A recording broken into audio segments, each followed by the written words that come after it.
Okay, we'll begin inshallah. Bismillahir Rahmanir Rahim. Alhamdulillahi Rabbil Alameen. Wassalatu wassalam ala ashraf al-anbiya'i wal mursaleen. Nabiyyina wa qudwatina Muhammad alayhi afdalus salah wa azka taslim. Allahumma alimna bima yanfa'una wa anfa'na bima alamtana wa zidna ilman ya Rabbil Alameen. It's Sunday night, October 25th. And we are we're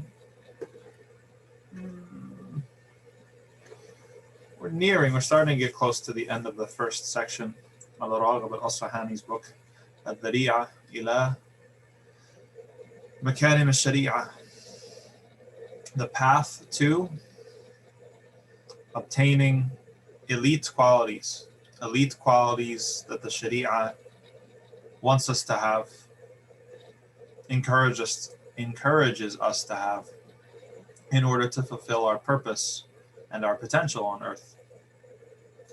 Last class we talked about how purifying the soul is a prerequisite for khilafah, representing Allah upon this earth has a prerequisite, and that prerequisite is purifying your soul, just as our mid-level purpose, ibadah, has a prerequisite, which is purification of the body. And if we don't purify our souls first, then we're never going to be fit for khilafah, nor are we ever going to complete our worship. Our worship is always going to be lacking. And the same even with our imara, the first, our level 1 purpose, settling upon earth, doing our worldly things. So there's this kind of trickle-down effect with the Makarim al-Shari'ah. Once you train yourself upon them or obtain them, it affects everything else. It affects your level 1, level 2, and level 3 purpose. It makes you eligible for level 3, and it completes and perfects level 1 and level 2.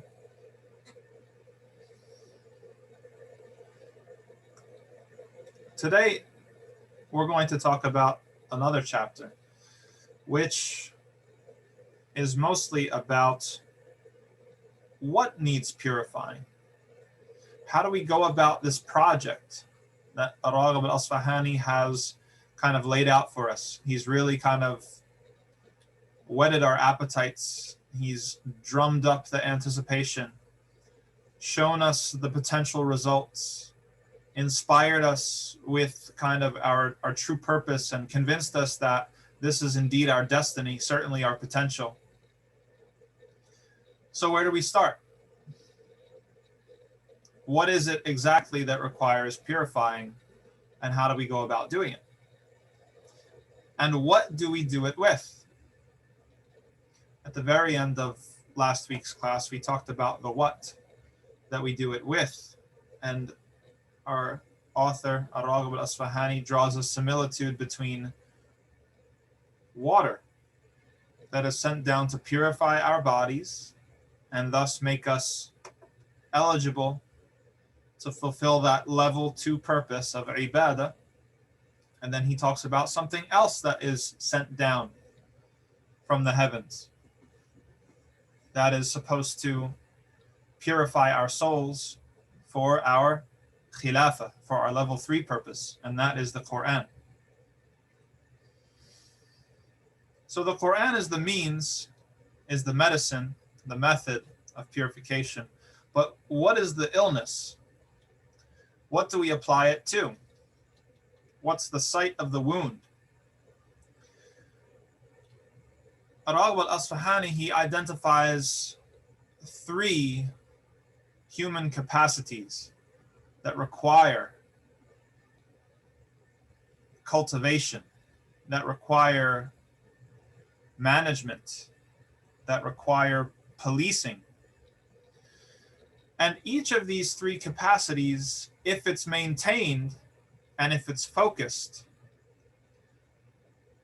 will lead us on the path to the Makarim al-Shari'ah And if they're neglected, or if they're corrupted, it will fall off of this balance either to the right or either to the left, as we'll see soon enough, inshallah. And it will cause corruption on earth. It results in sin. So he puts every virtue or every capacity, and we could say that he puts virtue as the proper use of a capacity that's between two other extremes. So for every virtue, there's two vices, which is really a misuse of a capacity that Allah gave us. I'll explain. The three capacities that he identifies are thought, impulses, that includes our urges, our desires, our appetites, and our, we could translate it as our zeal. We could translate it as our anger or fury even, kind of our fire, I guess we say colloquially. So we have three: our thought, our impulses and appetites, and our fire, our inner fire, our motivation. These are the three arenas that we need to purify.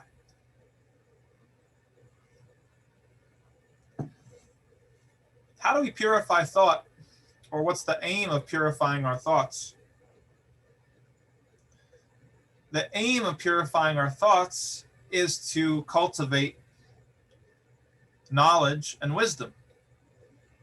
That should be simple enough. What's the purpose of cultivating our urges, our bodily urges and our appetites and our impulses?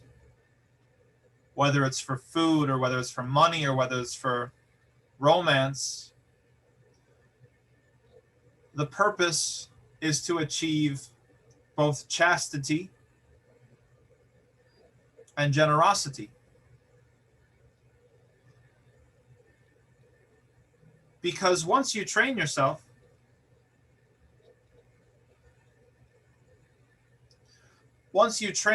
upon this, we mentioned this before, if you want something too much, then generosity becomes impossible. You're clinging to this thing. And then somebody else actually comes along and needs it more than you. But you love the thing too much, and so generosity becomes not possible for you. So when you train and habituate your desires and your urges and your impulses, then generosity becomes possible. Also, chastity, if we just apply the same logic to romance.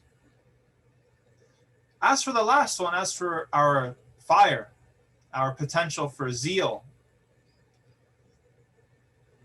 if we train it and focus it and properly use it, it can result in bravery. And eventually, if multiple people within a community practice it, it can result in justice. So these are all the goals that we shoot for. We shoot for knowledge and wisdom through our capacity for thought. We're shooting for chastity and generosity through our capacity for impulse and bodily urges. And we're shooting for bravery and justice through our impulses of anger and zeal. What happens if we don't put in the work, whether it's for ourselves or our children? What happens if we don't nurture these capacities, focus them, refine them, sharpen them, direct them? As we said, they're going to fall off either to one extreme or to the other, and the result is not pretty. If you look at the capacity for thought that human beings have, if it's not focused into something that is beneficial or something that serves the community, or something that is within the bounds of what pleases Allah, what we're going to end up with is cunning, right? Not just an innocent type of cunning, but a cunning that is treacherous, a cunning that inspires imposters and fakes and con artists. We could maybe look at the advertisement industry for an example. You have so much human intelligence that's dedicated to get people to buy things, to create desires in people that they didn't even have before, so that they can spend money and so on and so forth. Right? This is a misuse of intelligence. It's intelligence. It requires intelligence. But it's not applied to a pure end. It's not focused in the proper way. And so it ends up doing harm.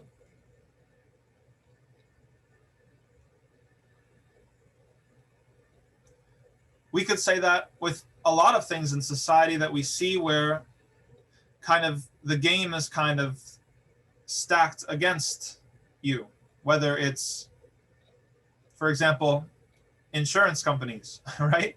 You have adjusters, insurance companies, that their only job is to find out a way to not pay you, right? I always remember Hurricane Katrina happened in the South. One of the worst disasters to affect the United States in the last generation. I don't even know how many homes destroyed, millions or billions of dollars in damage, property damage primarily. And then when it came time to, this is why people get insurance. And then most of the insurance companies found a way to not pay it. They said, this wasn't hurricane damage, this is flood damage. It's like, well, what brought the flood? It was the hurricane, right? So you see a misuse of intelligence, and you see oppression because of that. People kind of using their intelligence to get out of some sort of responsibility. We see that with political leadership all the time. People who are adept at manipulating others, who are experts at playing off other people against each other. Whether it's, the most ready-made example to my mind is British colonialism, especially in South Asia. But everywhere that British colonialism touched, it kind of chose these guys and pitted them against these other guys and kind of there's this cunning involved. There's a form of intelligence behind it. However, what's the end? It's just to rob people, extract wealth, do all these sorts of things. So it's the corruption of this capacity. Think about all of we could say the opportunity cost. If all of that intelligence had been focused and properly channeled, what good could have been done on Earth? Instead, it was put in the service of a very narrow set of priorities or a narrow agenda. And so it caused a lot of harm. So that's the corruption of it in one direction, but it can also be corrupted in the opposite direction, which results in stupidity or naivety. 100% Sheikh family. Oh yeah, big time. Redrawing the map lines in the Middle East after the world wars so that there is constant fighting for land. 100%. Iraq is a third Kurd, a third Shia, a third Sunni. That was by design. Syria, Lebanon, Palestine, Jordan, all of those places. Exactly. 100%. That's cunning, and that's a misuse and an abuse of Allah's gift of intelligence. And so if you look at that political leadership, do we say, is this khilafah? Is this representing Allah on earth with Allah's qualities? No, absolutely not. It's a travesty. It's the opposite. It's letting corruption reign and causing harm.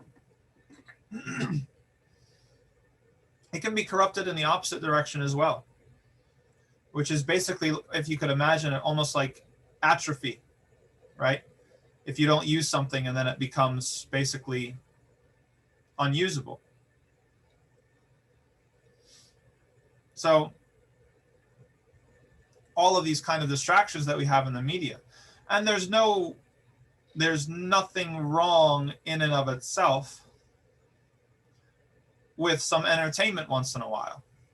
But we know that that's not really what's going on in normal American society. We have a cult of entertainment, both for the youth and for adults, where there are households where video games are the only things that are going on, and television and movies are the only things that are being kind of either discussed or observed or watched, or these sorts of things.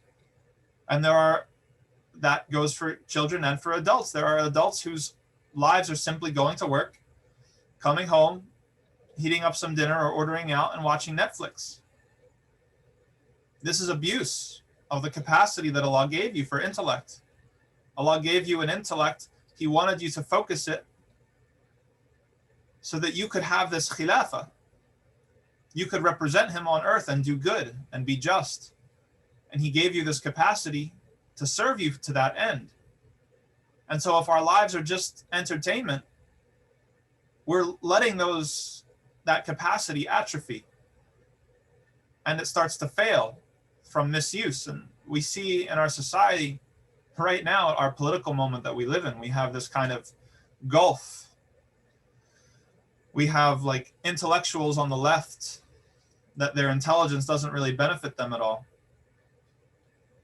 And they themselves are guilty of extracting a lot of money from the lower classes over the last decades. Real wages have not increased since the 70s. Home ownership, right? Meaningful employment, all of these things have been going steadily down, down, down for decades. And then you have a group on the other side of the aisle, on the right, that starts to resent that group of people so much that they take pride in their ignorance.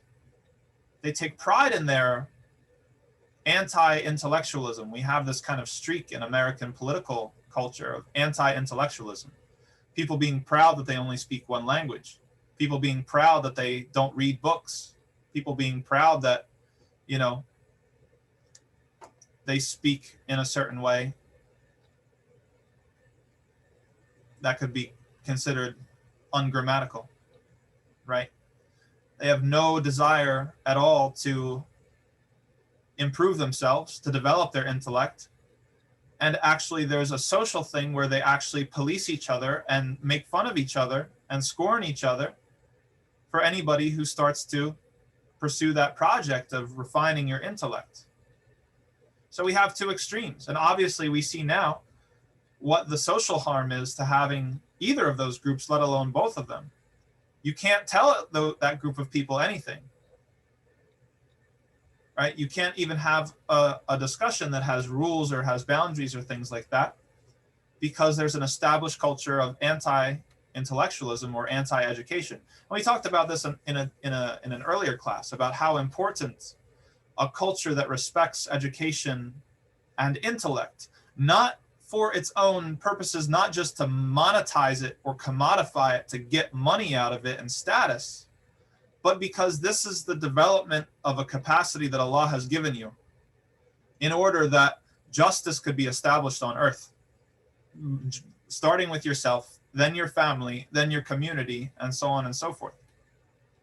So we have both of these two extremes, and now things are even worse with social media.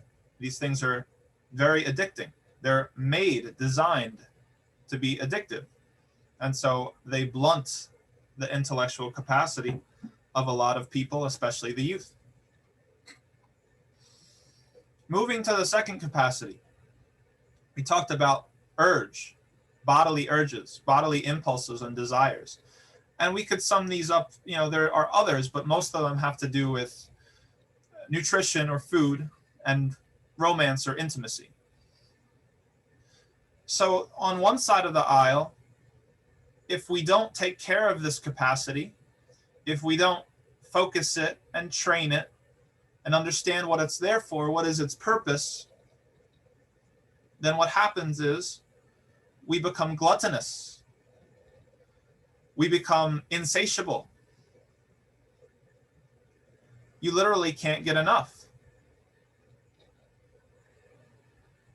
right? I mean, this, we especially are more familiar about this with food, and there's actually a really amazing hadith that describes exactly this. One time the Prophet Muhammad sallallahu alaihi wasallam, he had a guest.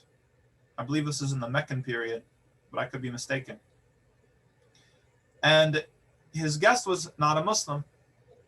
He spent the night with the Prophet Muhammad alayhi salatu wasalam.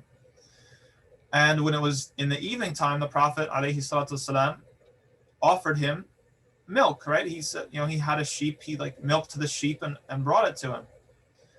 And the person who was not a Muslim, Bismillah, well, he didn't say Bismillah, but he downed the whole thing. And then he's like, I need more. Like, that's not enough. And the Prophet Muhammad sallallahu alaihi wasallam, a very gracious host, went out and he found a different sheep and he milked that sheep. He came back and he offered it to his guest. His guest downed that too. He's ready for another. And he went out and got another sheep and so on and so forth until he had basically milked dry 7 sheep to satisfy his guest. Now, the Prophet Muhammad sallallahu alaihi wasallam, being an excellent host, he would never refuse, and he never made a big deal, and he didn't kind of like mutter under his breath or grudgingly offer it to his guest. But of course he noticed it.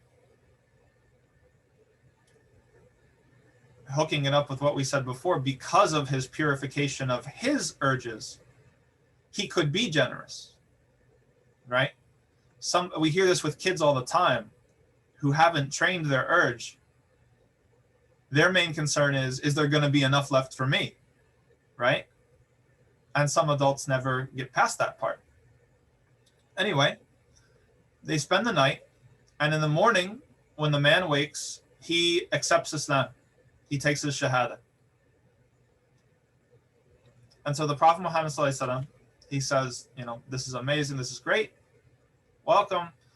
Let me go bring you some milk for breakfast.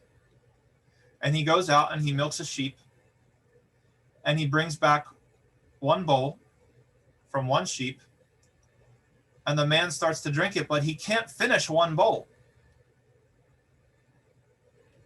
And the man is amazed because just the night before he had downed 7 of them. What changed? What's different?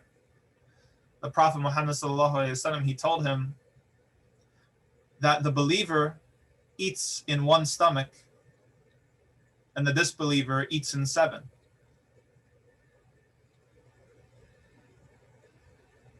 Obviously, this is not a literal statement biologically or talking about anatomy lessons. People who are not Muslims don't have more stomachs than us. But it has to do with our relationships to nutrition and nourishment and food. The Prophet Muhammad sallallahu alaihi wasallam, he said, we are a community or an ummah that doesn't eat until we're hungry, and that stops eating before we're full. In another hadith, the Prophet ﷺ, he said that it's sufficient, it's enough for you to simply eat enough that's going to keep your back upright. That's the verbiage that he used, the phrase that he used, sallallahu alaihi wasallam. He said, but if you can't handle that, if you can't eat that little, then at least leave 1/3 for water and 1/3 for food and 1/3 for air. A lot of us know the second half of the hadith, but not the first half. The first half, he's telling us, listen, I know you don't believe it, but really, it's enough for you just to eat literally what's enough to keep you upright. Very hard, a very high level to attain. He was there, of course, alayhi salatu wasalam. As for us, the normal, typical people, we'll go with the thirds. 1/3 for food, 1/3 for water, and 1/3 for air, until we decide to surpass that. So if the first hadith we talked about having eating in one stomach, right? Having to do with our relationship to our bodily urges and impulses. Everything has to be the proper amount. Too much of anything is no good. And this is a perfect balance between people who have gone to the other extreme of saying, no, you can't have any of these things.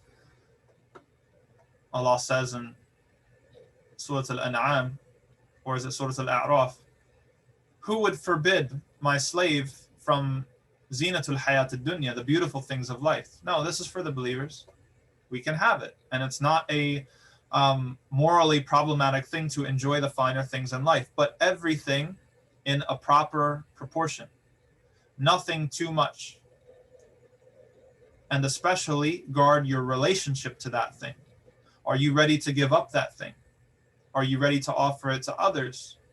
Are you able to embody that generosity that indicates that you have kind of mastered your relationship to it? These are all important questions.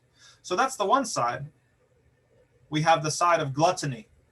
Then we have the other extreme of this capacity, which is our bodily urges and impulses, which is kind of like desensitization, numbness. This is similar to the addict, right? Like somebody who has even coffee. We'll give a benign example, right? In case there are kids listening. Let's give a benign example with coffee. I love coffee. I drink it every day. I probably get cranky for a couple of days if I don't have it until I get used to it. We're accustomed to this thing. It does a certain thing for our body. But the more that we consume, our body will continue to match getting used to it until we need, maybe sometimes we need more and more and more to just give us the same sensation that we had at first. I'll try to say this in a PG-13 way, but when it comes to addiction to pornography, there's a clinical relationship between addiction to that sort of stuff and dysfunction of the reproductive organs, right? A similar thing is going on where the capacity has been abused and corrupted, and so it doesn't function as it normally should. It has become numb and desensitized. The final capacity, the third one, our fire, our internal fire, our zeal, even our anger, right? Contemporary culture doesn't really like anger. In the whole like kind of mindfulness movement, it's kind of labeled along with fear as a negative emotion. And there's no doubt that there are many expressions of anger and fear that are not positive. This is the spirit of the hadith. The Prophet ﷺ used to say, "La taghdab," don't get angry. But that was a particular type of anger the Prophet ﷺ was talking about. Did the Prophet ﷺ ever tell people on the battlefield to not get angry? No, because that's a situation where you actually need to get angry. The Prophet ﷺ sometimes would get angry on the minbar when he was giving the khutbah on Friday. So the statement, even though it is general, it's specific. It refers to a specific type of anger. There are other types of anger that are righteous. When you're angry for Allah because you're angry at something that Allah is also angered by, that's a righteous form of anger. In fact, part of our project of becoming better Muslims and believers is to conform our own urges or our own sense of what we like and what we don't like, what makes us angry and what makes us happy, to conform that to what Allah likes and doesn't like, what makes Allah happy and what makes Allah angry. There's no doubt that somebody who is two people who are Muslims, one person is happy when they see Allah's commands being violated, whether it's alcohol or interest or something else, is not equal to somebody who sees those things and in their heart they hate that thing that Allah hates. The second person is a stronger believer, no doubt. So that anger or that zeal or that fire also has to be focused and trained. If it is, it results in nobility and bravery and justice. You need to have anger for the victims and anger for the oppressed on their behalf in order to achieve justice.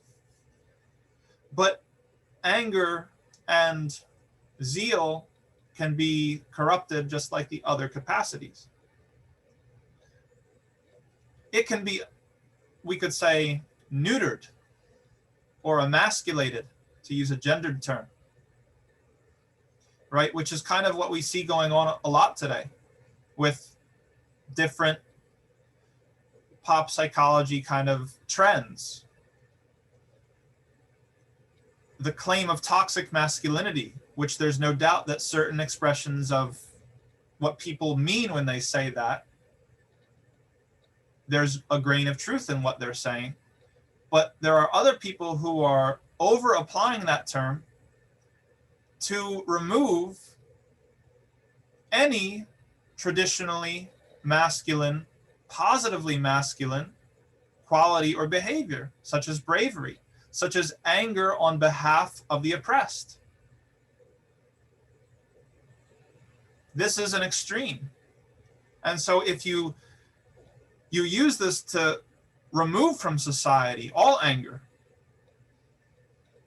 and all zeal and all rage, what you're going to end up with is cowardice and a people or a community that's easily oppressed and manipulated, right? These are things that are good values. They just need to be trained and focused. On the other side of the aisle, and we see this as well, because this kind of whole movement that has sought to remove or demonize or vilify a lot of these characteristics or qualities, such as chivalry or such as a certain masculine zeal or righteous anger. We've seen a pushback in the opposite extreme, haven't we? The alternative right and all this stuff. We've seen the rise of this kind of hyper masculinity, or this kind of what's truly toxic masculinity, which is this kind of callousness and carelessness and recklessness, right? Anger without focus, anger and rage and fury and zeal for the sake of itself, not applied, not controlled, not prudent, but just kind of self-celebratory. And this results in oppression, not oppression of themselves, but they are going to oppress other people. We see this all the time. If you guys, I don't know how much you read, but I recently read an article on, is her name Laura Southern or Lauren Southern? She used to be formerly very popular on the alt-right, YouTuber, content creator, stuff like that. And she hasn't been heard of making content for a long time. And I think The Atlantic did an article about kind of her experience within the alt-right as a woman and how much stuff she had to put up with, how much aggression and callousness and carelessness and just mean-spiritedness that she had to put up with. And it kind of pushed her away from at least some of the activities that she was participating in and some of the circles that she was moving in, right? This is very real. So Islam does not fall into either extreme. It does not say, we don't go to the extreme and say that all anger is bad, you have to remove all anger. All hatred is bad, you have to remove all hatred. All fear is bad, you have to remove all fear. Neither do we celebrate those things in and of themselves.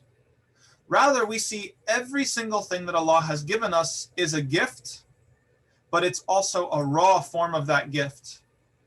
It needs to be developed, it needs to be focused, it needs to be trained. Everything that we're given has a higher purpose if we apply it in the correct way. But if we're sloppy, and if we don't put in the work, and if we don't kind of are even attentive to that entire project, then that capacity is going to be corrupted to one extreme or the other, and corruption and injustice will reign both in our private lives, both in our families, and also in our communities. So again, just to recap, and we're running out of time here, Raghib al-Asfahani, he sees every good quality as existing between two bad qualities, or even better yet, every good quality is the appropriate development of a capacity. The corruption of that capacity leads in one of two extremes that are harmful.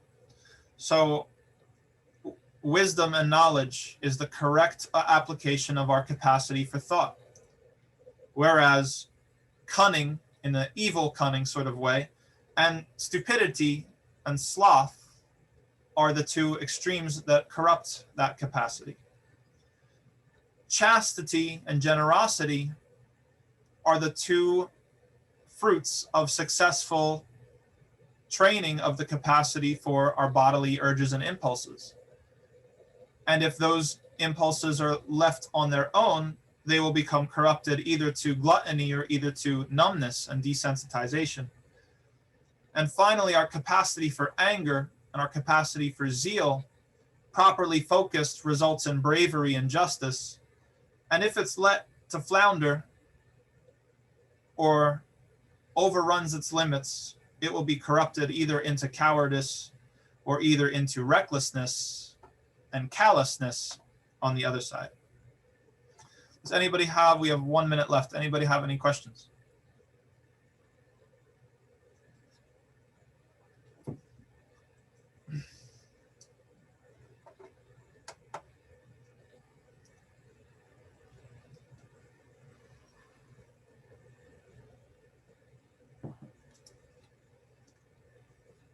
Amin wa yakum.